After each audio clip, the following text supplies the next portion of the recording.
Hello, my name is Andrew Palarka. This is my presentation for week 2, Computer Ethics 350. I selected situation number 4. It was imagine that you have decided on a career in computer forensics. Do research to determine typical starting positions and salaries for someone with a 4-year degree in computer forensics. Do further research to find 3 universities that offer 4-year degrees specializing in computer forensics. Compare the 3 programs and choose the best one. And why did I choose that university? I selected this situation. I am currently pursuing a degree in computer engineering and electrical engineering. So this is pretty close to home. So it seemed very easy to most of the schools I've already looked up offer the same degree plan for computer forensics. And that's why I chose this one. Our textbook defines computer forensics as a discipline that combines elements of law and computer science to identify, collect, examine, and preserve data for computer systems, networks, and storage devices in a manner that preserves the integrity of the data gathered so that it is admissible as evidence in a court of law. This is very important with the advancements of technology today. Most corporations, small businesses, and even home computers are all running off of servers, networks, which are all very susceptible to attacks from cyber terrorists, hacktivists, hackers in general. Very easy to get into these situations of people stealing important, pertinent data, whether it be credit card information, social security numbers from bank members, account numbers. So it's very, very much a great idea to keep all this data intact, so that way when they go to court, they can actually use this evidence, because data can be taken apart so quickly and erased that no one can make any trace of it. So it's very important that we keep this field of study. The information I gathered for the degree plan was taken from a website called criminaljustice.degreeschools.com.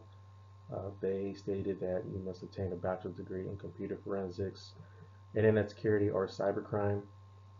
I did find other information that leads differently, but I will get into that in other slides.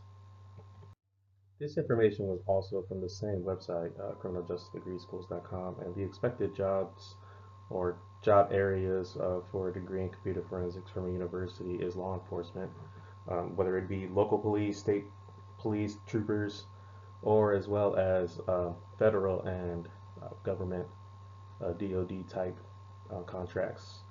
The consultation from public or private firms, um, basically just letting them know where they're vulnerable, what kind of attacks they could expect, how to prevent such attacks, and certain information that they can provide to give to those companies to ensure they're within regulations or they have a standardization and procedures put in place. Financial is just uh, overlooking all the transactions as an investigator to ensure that the money is being spent correctly, it's not being taken away somewhere, it's all accounted for.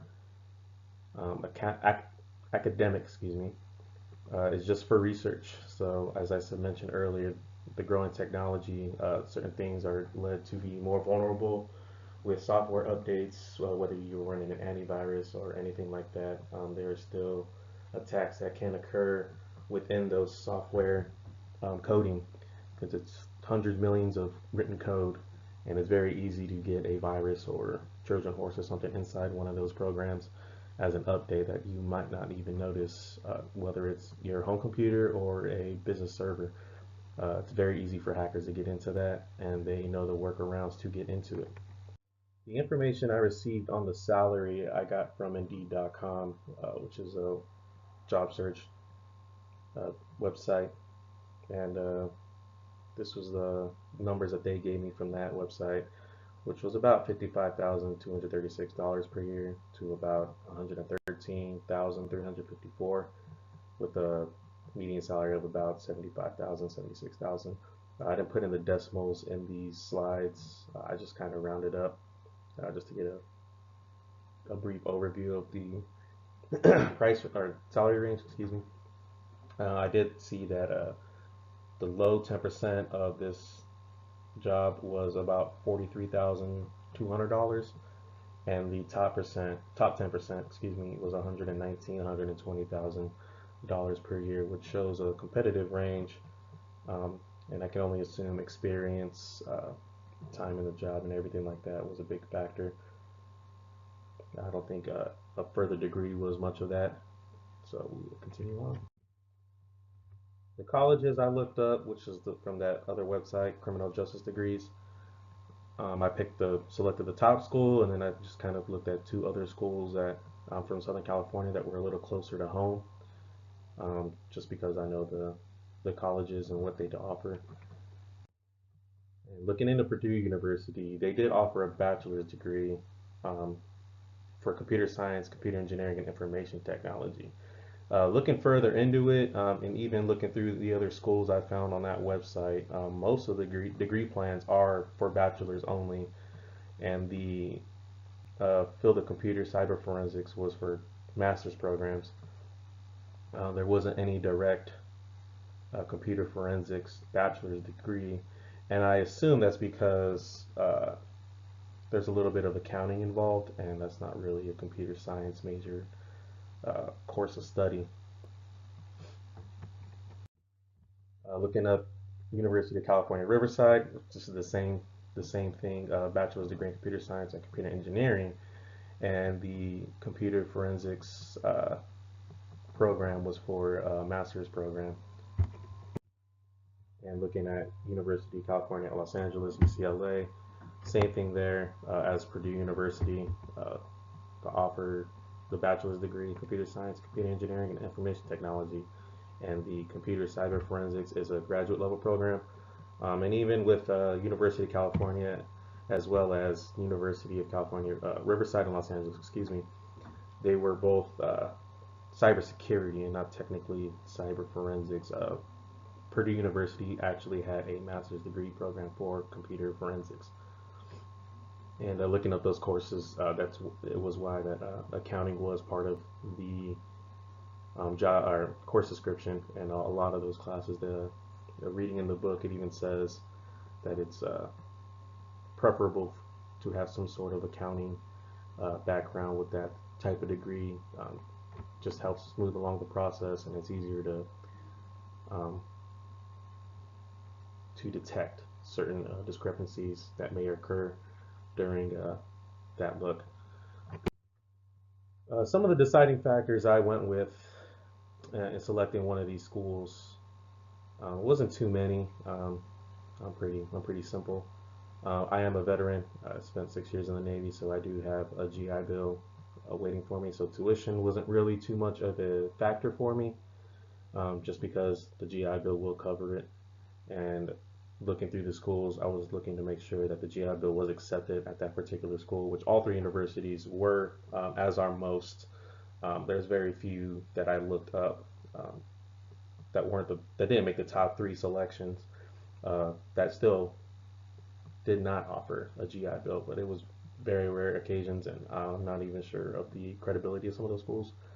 Location, as I said, I'm from Southern California. I just got out the military. So location was definitely a big factor for me because I'm tired of moving around. The facilities at which schools, Purdue University, as well as in a good location, but however, it does get cold. I'm not too big on the cold, so University of California, Riverside, and Los Angeles were definitely big ups for me. Plus, I'm from the area, and reputation from each school. I know a lot from Purdue. One of my friends went there, so I know they have a great reputation. But I'm from Southern California, so I know both University of California schools very well. UCLA being one of the top schools in the area, and UCR, Riverside, is only about an hour away, which is actually closer to me, so the location to me is a little bit better. So the school I selected was UCLA.